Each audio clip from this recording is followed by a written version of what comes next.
Namaskar. Hello to the one who is watching this video. In this video, I will be showcasing one item from my collection. So let's start.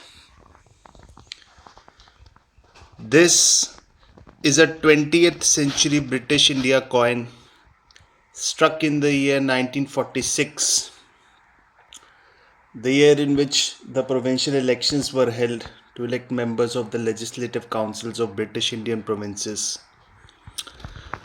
Now, coming to the coin, the denomination of this coin is Anna. It is a 2 Annas coin. The year is 1946.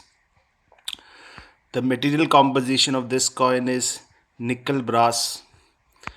The shape of this coin is square with rounded corners. As far as the design of this coin is concerned, you can see the date and denomination is surrounded within a floral pattern, and 2 Annas is embossed in 5 languages.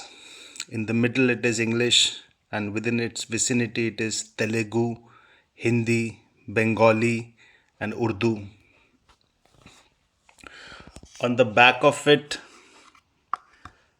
it has a crown bust of King George VI facing left. He was the last emperor of the British India Empire before the empire got dissolved in the year 1947. 15th August 1947 to be precise. He was succeeded by Elizabeth II, who was his daughter. As you can see, George VI, King Emperor, is embossed on it. That's it for this video. Thank you for watching it.